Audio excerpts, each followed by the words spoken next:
Okay, so let's start the session, and I'm just going to backtrack a little bit. So we will start not with a longer meditation, which I have been doing, but just a few brief minutes to bring ourselves into the place and to be mindful of what we're listening to and reflecting on. And then if we have some time, unless, there's lots of discussion, I like to encourage that. But if we go quiet, then we'll do a meditation at the end. So, okay. So good morning to you all. For me, it's 5 o'clock in the evening and it's dark already. So I think that's also why I'm bundled up, because it's, evening time, ready to cozy down. And let's just take a few moments to take a few breaths. And for you, you're facing your day, so fresher perhaps than I am. So embrace the space you're in, just feel comfortable where you are, accepting of your environment. And take a few deep breaths.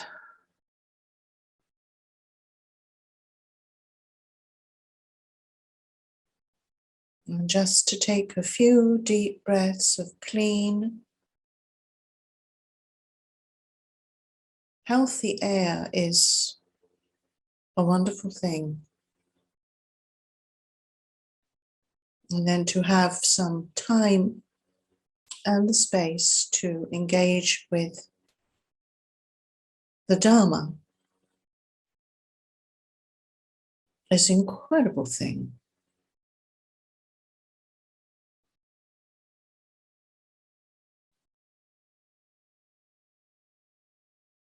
It's really like giving our minds a massage for the next hour in the nicest possible way.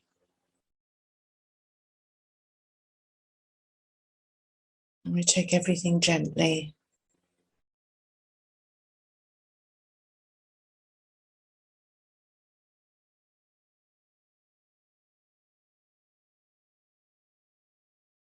And just prepare to have an open mind and an open heart.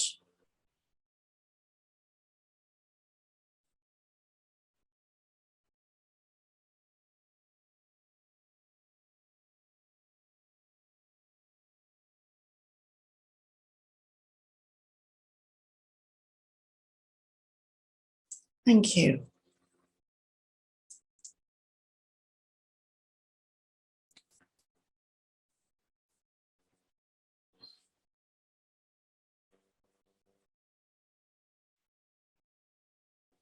Back to the room.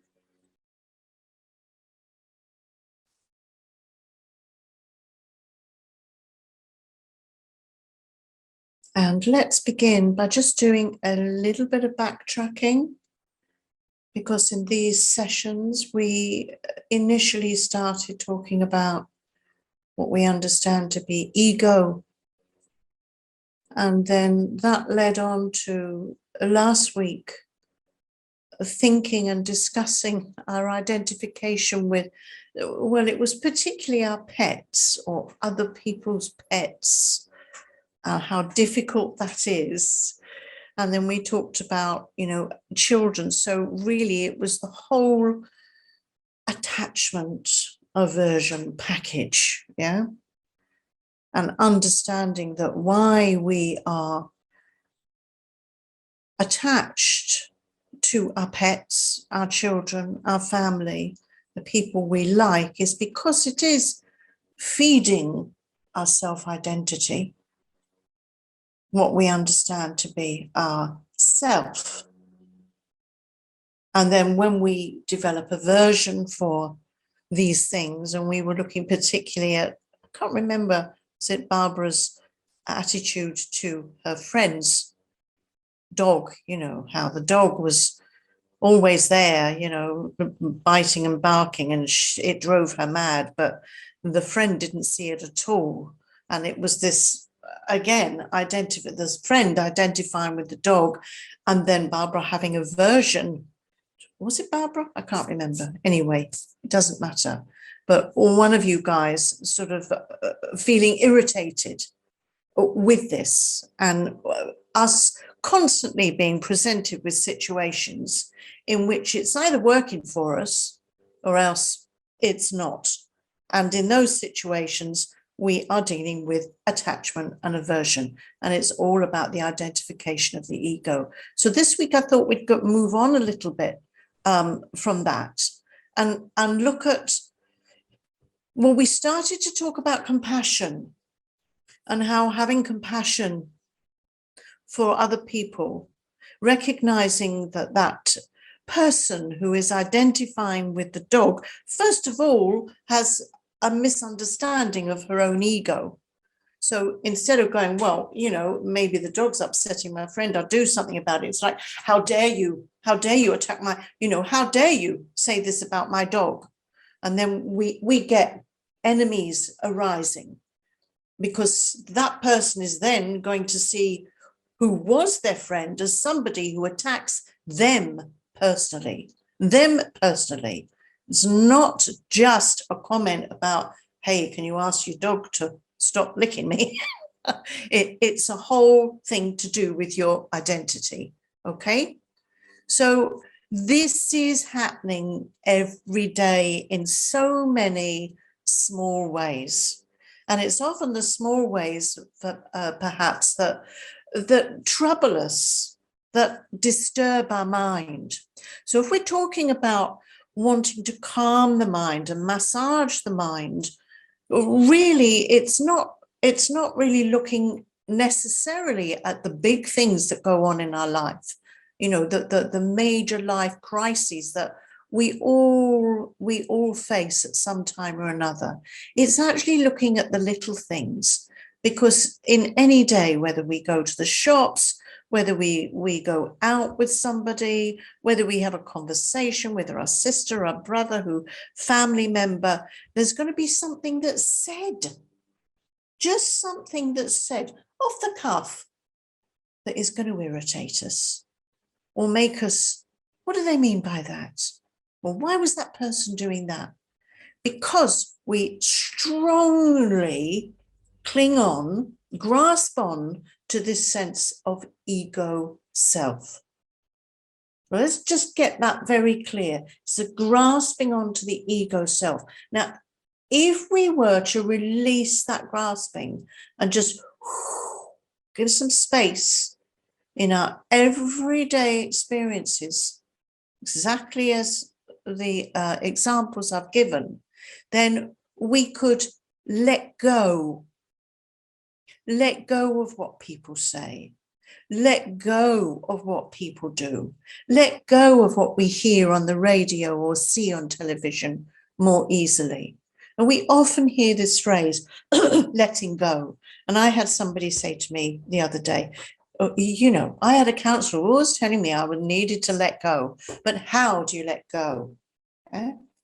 So actually, that's what the Dharma teaches us, because in understanding what the self is, it's then less important to grasp on to an attachment or aversion. Grasping, letting go. There's your opposites, okay? Self-grasping, letting go. What you're doing is you're going, that's not affecting me. They can say this, they can do this, they've got their reasons. You create a spaciousness both with the world and, if you like, against it. Because we often feel as if the world is, you know, we've got to make it right in order to work for us. These people have got to think this way, and these people have got to treat me this way, and they can't speak to me like this. Do they not understand who I am? So it's like us against the world. So if we can create that spaciousness, we experience the interdependence of all this verbal energy, thought energy, action energy that's going on without so much needing to grasp in order to feel that we are solid. Yeah? Many different aspects of Buddhism, teach the different ways in which to lose this self-grasping, to loosen it. So what we've been looking at is this concept arose last week of compassion. That if we actually understand that this fear, if you like, this anxiety about needing to grasp onto things, needing to have people who we don't like and things we don't like and things that we do and we want to identify with, if we understand that other people are experiencing that, then our compassion starts to grow. So that's the basis of compassion, is seeing ourselves as one with many, yeah? We see ourselves number one. I'm number one, the big I am, the center of the universe. Why doesn't everybody think like me? Why doesn't everybody do what I do? Instead of going, okay, there's me, but there's actually, they've identified, there's 8 billion of us now. 8 billion, yeah? So I was just listening this morning to a short podcast from His Holiness. His Holiness gives a stark warning to the world. And for a Dharma practitioner, it was quite simple. And then I sat there and I thought, yeah, because I've heard this again and again and again. Doesn't mean to say I'm practicing it, but I've heard it. It's so familiar. Yeah, it's so familiar. And if we want inner peace, we need to practice compassion. And in order for the world to be, in order for there to be, because the big topic was climate change. And in order for us to heal climate change, we need to live in harmony.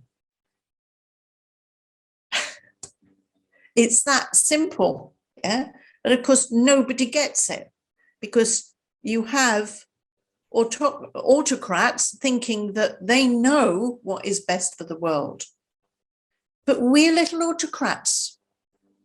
We're little autocrats because we're trying to control our world to be the way we think it should be. So before we criticize, the big autocrats, of course, they've got more power, so they can do worse things. But before we do that, really, we've got to work on ourselves. And that actually is His Holiness. That's the message of Buddhism. That is the message of Buddhism. So when you get people saying to you, well, Buddhism is all about yourself, it's a complete misunderstanding, because what it's about is actually recognizing that 8 billion people are the same. 8 billion people are fundamentally the same. Now, one of the baseline, if you like, of developing compassion, there's wonderful extensive teachings on this in Buddhism. Every step of the way, very systematic. First you do this, then you do that, then you do that, and eventually you develop altruistic love, bodhicitta, as it's known, yeah? So actually, every step is given to us. And it all makes intellectual sense when we hear it, but to practice it, we always come back to the fact of, don't point the finger out there. This is a crazy world and these people are wrong. And then start with yourself. How are we being little autocrats? Yeah. What are we expecting others to be like in order for us to be content? And again, one of the prime teachings in Buddhism is interdependence. That we should be, Lama Zopa always says this, that our worst enemy is our best friend. Whenever somebody's rude to us, whenever somebody's dog licks us, whenever that happens, we should be going, yay, rejoicing, because they are offering us the opportunity to practice patience, which is compassion. If we don't get angry, then really the biggest antidote that's working for us is compassion, because to be patient is to have compassion. We can be patient with others because we understand that they are suffering too, that they are suffering. So the practice of equanimity is taught as a base. And what we mean by equanimity is developing a mind that is without bias, destroying the mind of discrimination. So equanimity is a mind. And when we're practitioners, we practice having that at every opportunity, that mind. It won't be there continually, because until we've developed, incredible the realization of equanimity, it will come and go. So every difficult opportunity that we find, every time we have an aversion, or every time, even when we have a strong attachment, even when we're attached to losing something, we lose a precious object, we lose our glasses, we lose our phone. Mind goes into meltdown, yeah? The mind goes into meltdown for several reasons. One of them being practical. I need my phone to communicate with others, yeah? But the other mind is, who am I without my phone? And okay, a phone is an obvious one, but just think about a bit of jewelry you have. Maybe your grandmother gave it to you or something. I don't know. But just think of something like that. You always wear it. You take it off, you leave it somewhere. I've lost the ring. Several reasons. One, it's valuable, reminds me of my grandmother. But actually, the strongest reason is an aspect of me. I'm freaking out because I've lost a bit of my self-identity. Yeah. So think about it with the things that you've lost or that you have. We're often encouraged, before we die, give everything away. That's because you don't want to die with attachment. You don't want to die thinking, oh my God, I've got to leave that wonderful painting behind. Yeah. Give the painting away. Yeah. Give it away. Let somebody else benefit. There's oftentimes we think we're not attached, but actually we really are. So check up again and again in normal everyday existence. Do you have a special cup or a mug? I must have my coffee in that mug.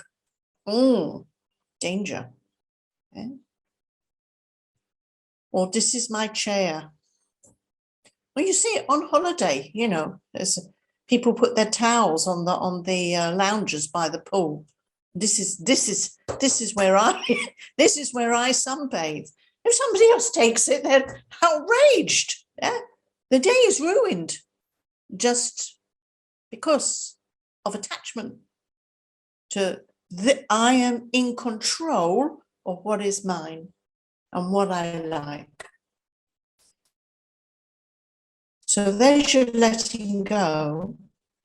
Your letting go is also letting go of control, because we can't really have control. Things are changing. There's one of your laws of existence, isn't it? You know, impermanence. Things are changing all the time. Are you hearing me okay? Because the internet, okay, sometimes I get a little message. Tell me if my voice goes. Okay, so to come back to equanimity,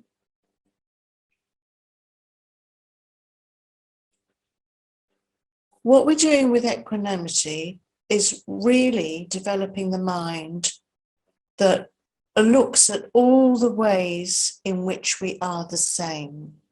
So equanimity is the view that all beings are the same.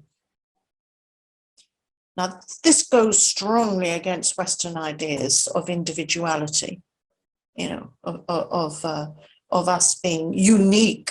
And of course, yes, we're unique, but actually we all want the same things.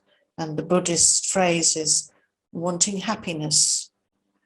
We all want to be happy, and we all want to know how to be happy. And yet we all go about it with attachment, which immediately destroys the happiness, because there's not a genuine cause for happiness. So that's why in the 4 immeasurable thoughts we pray for, may all beings have equanimity, free from attachment to some and aversion to others. So what we have sounds, you know, massively difficult. There's Erica. She's got her beloved child there. I don't know if it's yours, Erica. Is it your child? Yes, or is it somebody else's? Just nod, or it's yes, it's your child. So for sure, we have a special responsibility and a special relationship with our family. It's not saying, oh, you know, you just got to get rid of them all. But what it means is we recognize that every being that we come into contact with, you know, has a relationship with us, has had maybe a relationship like that with us in a previous life, will have in a previous life, or possibly has been somebody who has harmed us. And now we're together to sort something out. Who knows? Baby's getting restless. So we're equalizing all beings as not just a relationship in this life, but spread it all out. Yeah? Spread it all out. So yes, we've got responsibilities. Yes, the same as somebody who's coming in the future, to who I haven't even met yet, who's going to be incredibly important to me. Yeah. Ultimately, all beings have been our mothers.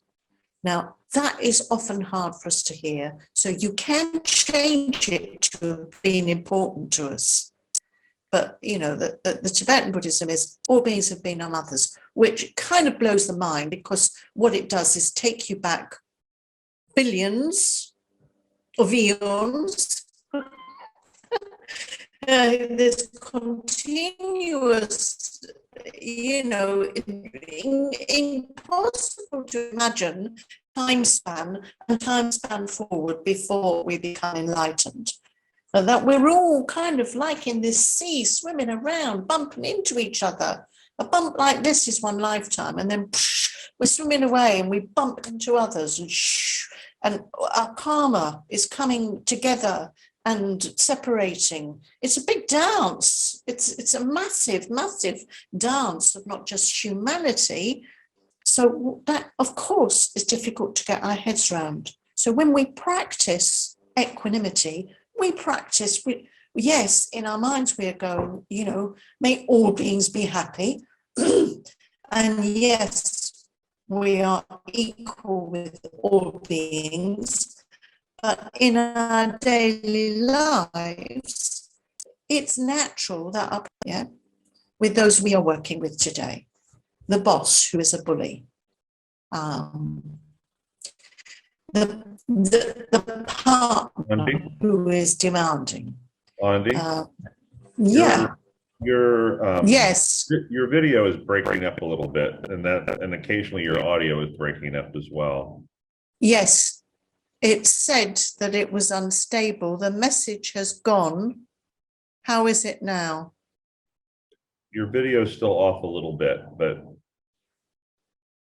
it may work better if you turn your video off for a second. Okay, And I then, would do. but your audio has been good almost throughout the time. So Well, you don't need to look at me. You know what I look like. Let me talk for a while, and I'll turn the video off. There you go. I'm still here. It's better for me.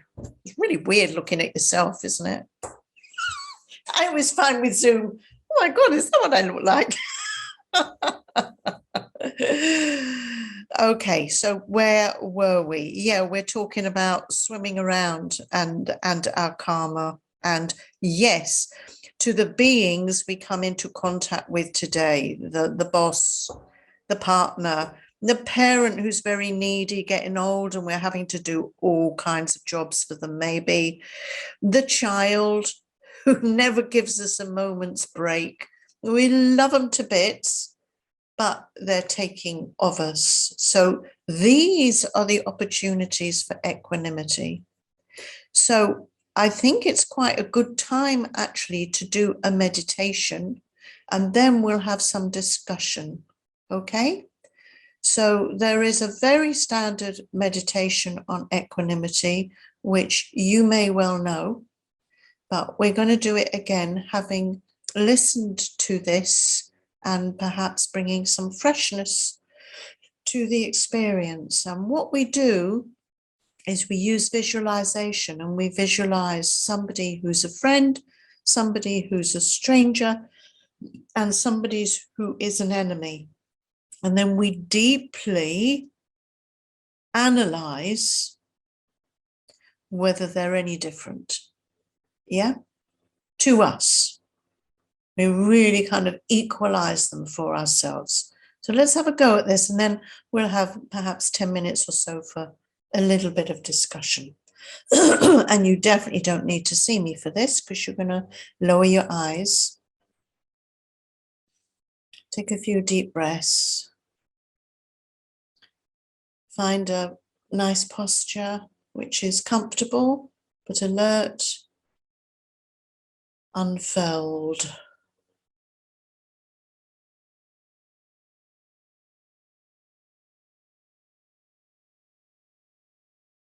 And while you take these lovely, deep, mindful breaths, just think your motivation. I really, wouldn't it be amazing if I could develop equanimity? So I'm going to practice. And see yourself, feel yourself seated in space, a beautiful space, maybe on a cloud, blue sky all around, just clarity, luminescence.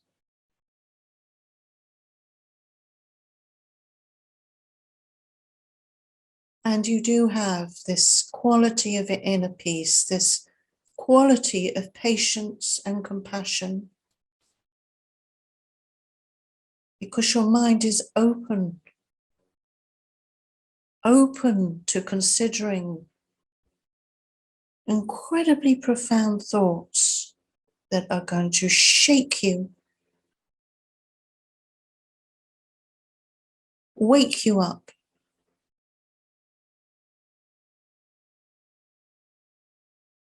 And just coming into view now, floating towards you on a fluffy white cloud, is somebody who you would call a friend, somebody you have attachment to, you like, you love, And while you're looking at them, just think of all the reasons why you like them.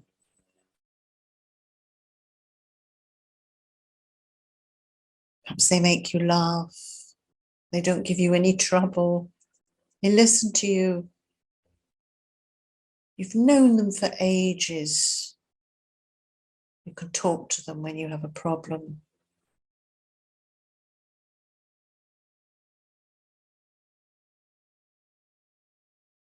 Perhaps they're like you.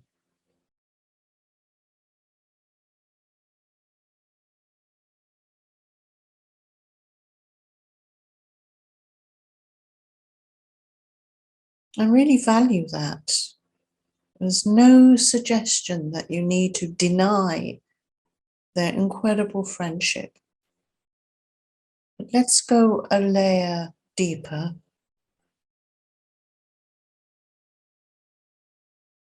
And just consider a time before you knew your friend,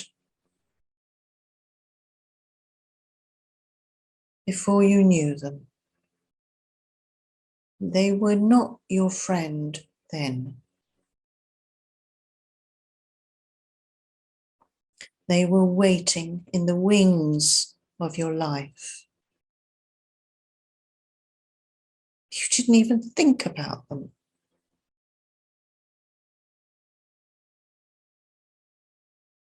And perhaps you can imagine a time in the future when your paths separate.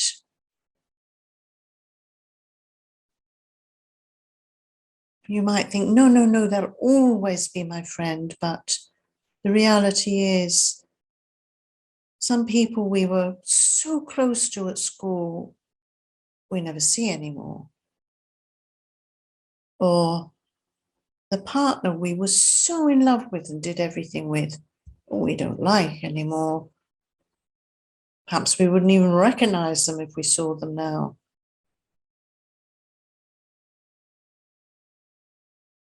So just contemplate that.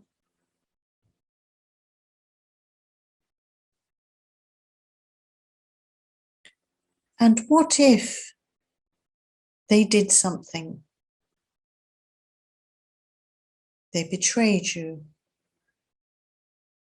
For some reason, their life went in a direction and they had to, or they wanted to, or they replaced you.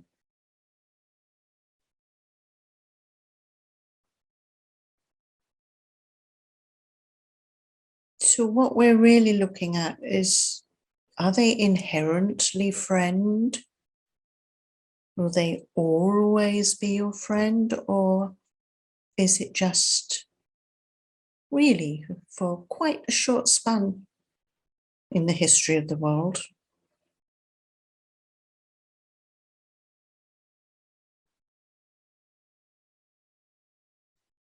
And then you can appreciate what you have now with them as you watch somebody else come in on their cloud. And this person you kind of recognize. Maybe they work in a shop, or you've seen them on the street, or they work in your office, but you don't really know them. So we're going to call them a stranger.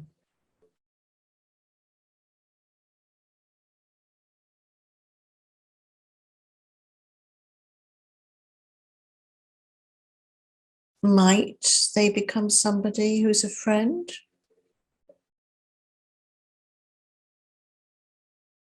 And what might their life be? Why aren't you interested in them?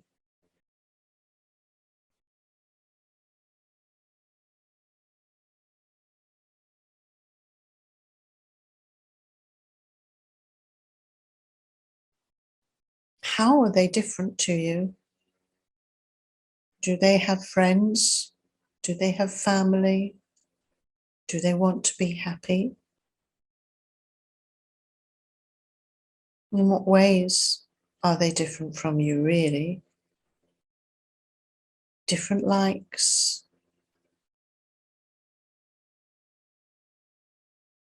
different connections, different interests. But fundamentally, wanting to be happy and trying every way they can to do that. Are they inherently stranger forever?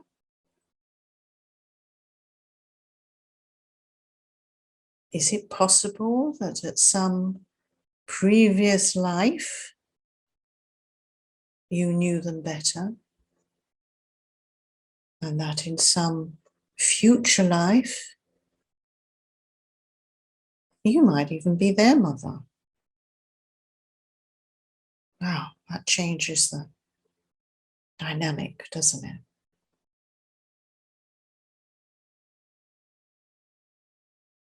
And then appreciate them going about their ways, trying to be happy,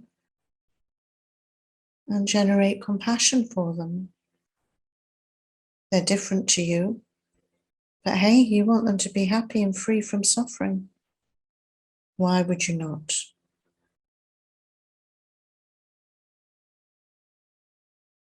And then floating in, here comes somebody you don't like. Oof, it's uncomfortable even looking at them, sitting on their cloud the way they do. Oof, it's hard to look at them. They really upset you in some way.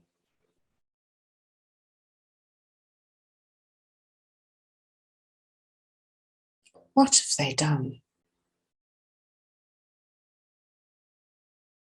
Have they done it to you, to others you love, to the world?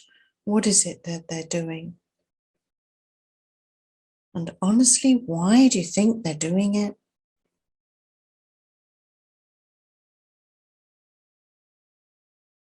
They may be confused, messed up, full of anger or hatred.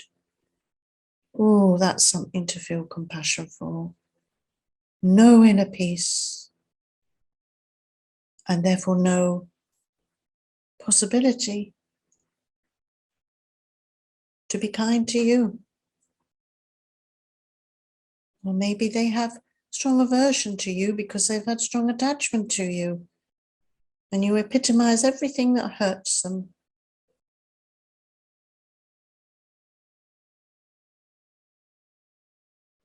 Really look at them.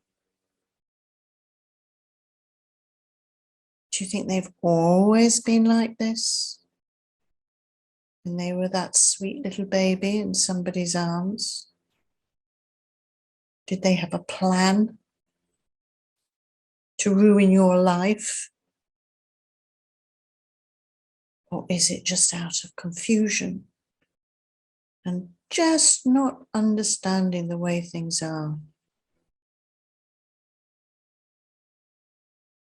Or their conditioning?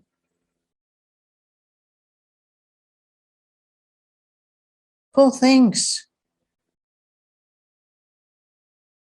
Have some compassion for them. And who knows, in the future, they might help you. They might become a friend.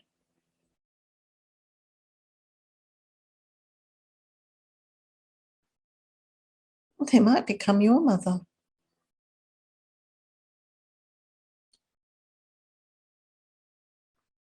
And as you sit there now, just generate from your heart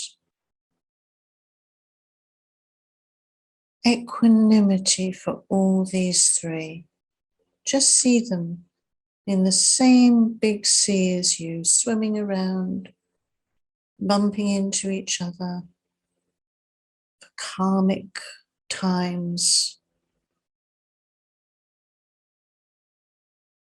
all trying to find happiness, getting it wrong, crashing around.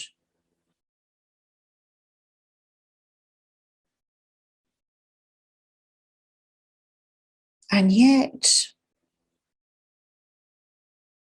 underneath it all, because they want happiness, they understand what happiness is it's inner peace. So they have the seed of compassion within them too.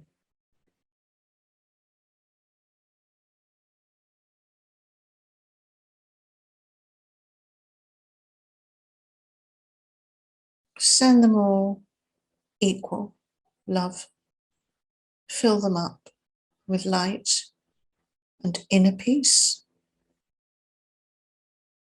And as you do that, the inevitable result is you fill up with light and inner peace.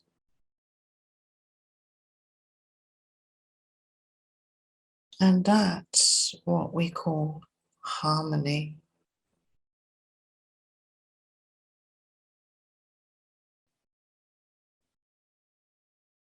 And before we end the meditation, just think,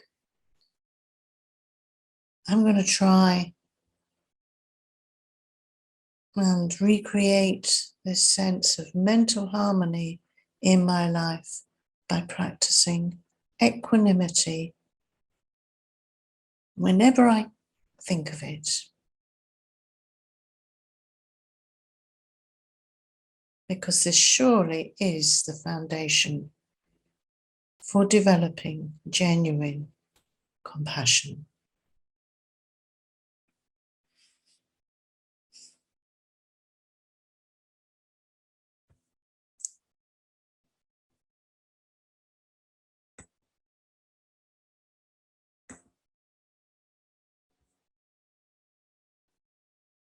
And end your meditation by dissolving them into light, bringing them into your heart and dissolving that.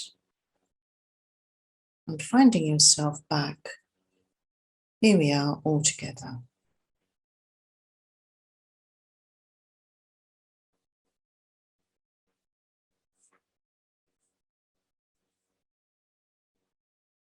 Well, there's Danny.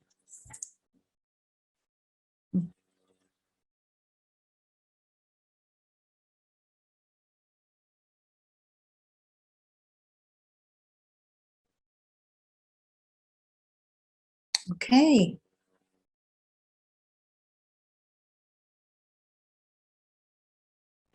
How's my face doing, Michael?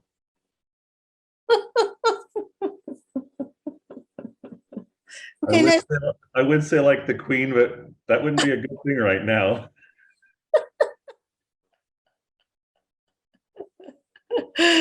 Oh dear.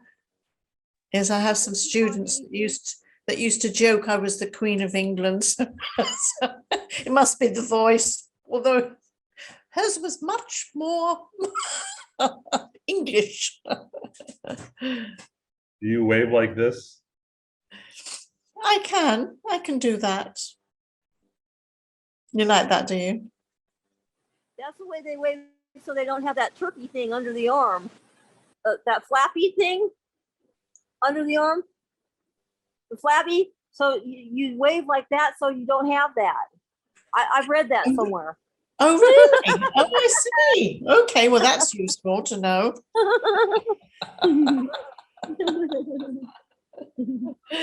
Oh, dear. Okay. Okay. Danny, did we lose Kim? Oh, no, there's Barbara. We lost Kim. Oh, I get confused anyway. Anyway, okay, so you can unmute yourselves. I would love to take some questions or anything that's coming for the last 10 minutes of our session. How's it going with compassion, equanimity, blah, blah, blah, whatever. What's happening for you?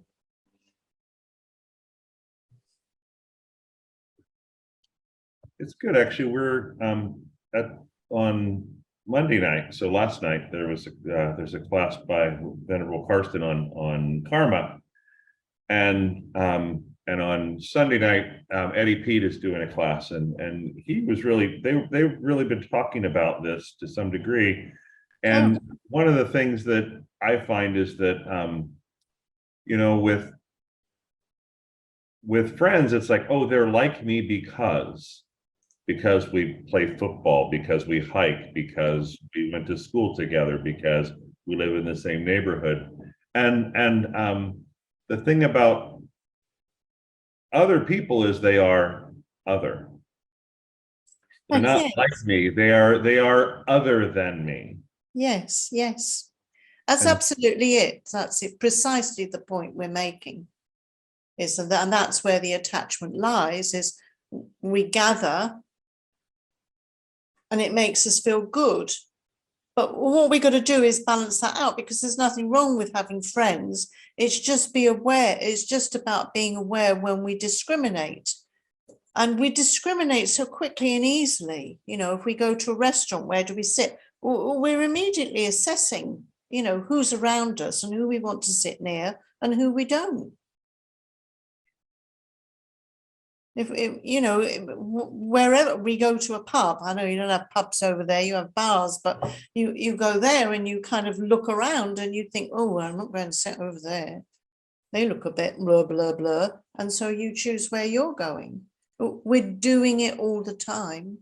And again, if we can very gently encourage ourselves to break down some of those barriers, we can find interesting results from it. You know, that people are not as different as we think. But, you know, massive job, because all we have to do, I'm going back to His Holiness's podcast, is, you know, the religions of the world agreeing, finding the points on which they agree. So I think that's the basis of our practice, is don't expect them to be completely transformed into your way of thinking, but just focus on where we agree. That's diplomacy, isn't it? You know, if countries are trying to find a way forward together, they find points on which they agree, and that immediately opens you up. Yeah. Oh, that's interesting that you're getting it from all directions at the moment. I have a question, Ondy, but first I want to say that was a beautiful meditation, and thank you for leading that. My question is like a vocabulary question. I've heard equanimity used as this, is referencing this inner state of calmness and balance and peace. And in the Buddhist, kind of area, we talk about that as being, you know, seeing the self and other as being the same and having the same goals, and that is the balance and the kind of the peace or the homeostasis, whatever you want to call it. Is there any connection between those two terms? Like, is one, you know, is the Buddhist one a little bit more evolved? Like, do you need, I'm just trying to wrap my head around these two terms. Yeah, because it's interesting. A lot of people don't know the word equanimity. They go, oh, I haven't come across that before. So I think Buddhism has definitely turned it into a word which people are more aware of. And it's a specific practice on the path of mind training towards developing bodhicitta. So it is equanimity and the friend, stranger, enemy, working on our relationships as being interdependent, and we're all the same due to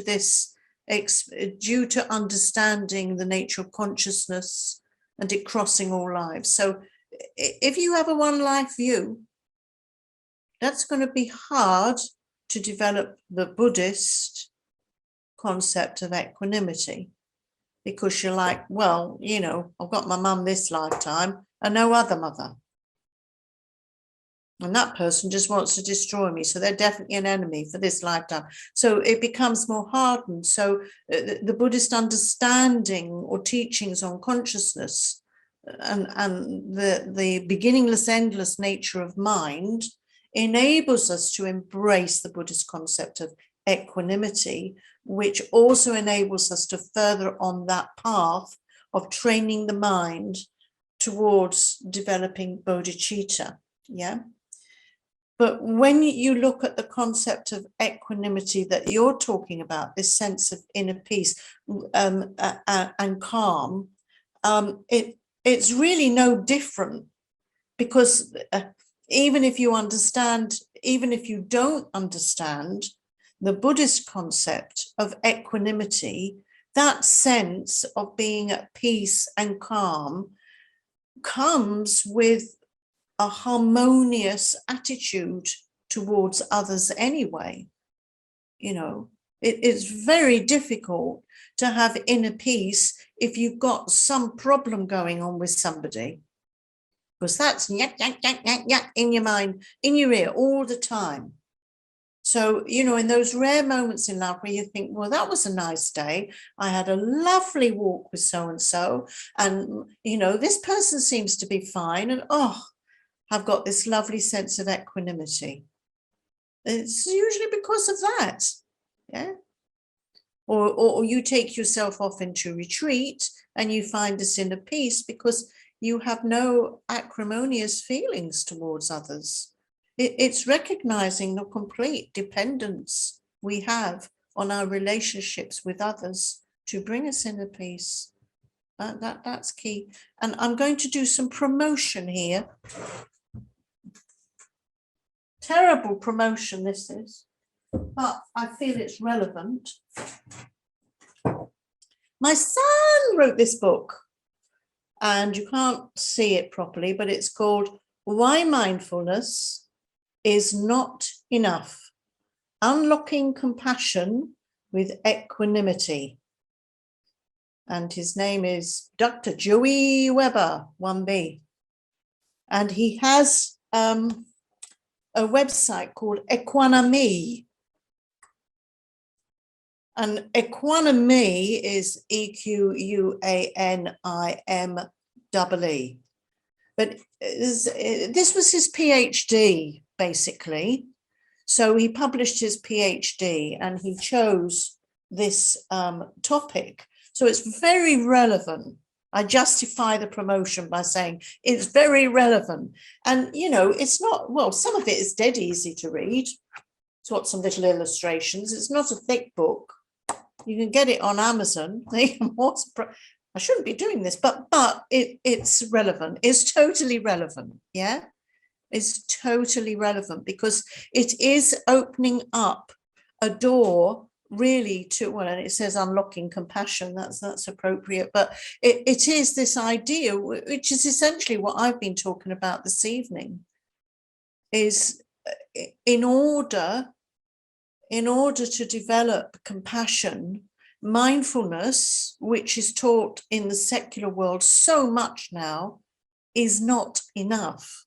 Yeah, we need to become aware of these qualities within ourselves that we can develop. Yeah. So if you wanted to read more, because we're not going to go into depth on equanimity, we're moving on in these Be Your Own Therapist sessions. But that is a nice book for looking at equanimity in more detail.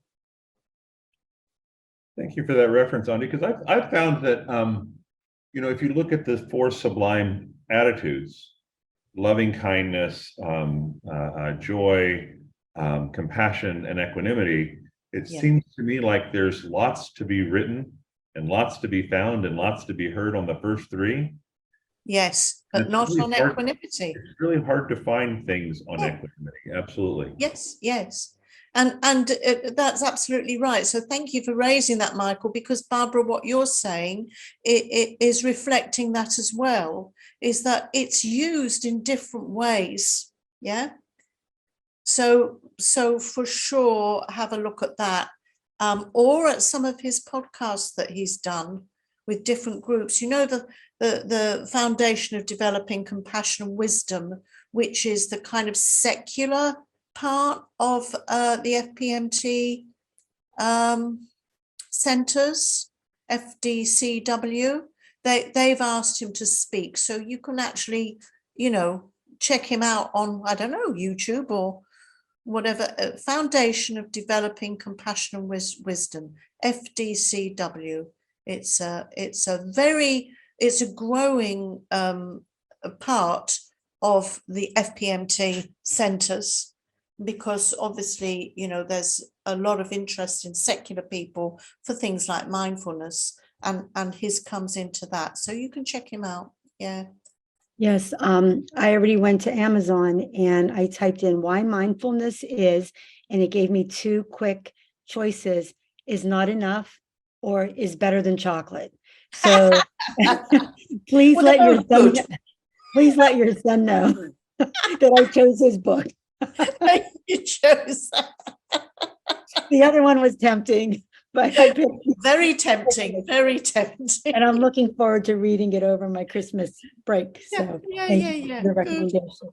Good. As I say, it's a PhD thesis, so it's not, you know, not always easy speak, but you can definitely see the different, he definitely explores the differences, and some of the talks he does are very accessible. Yeah.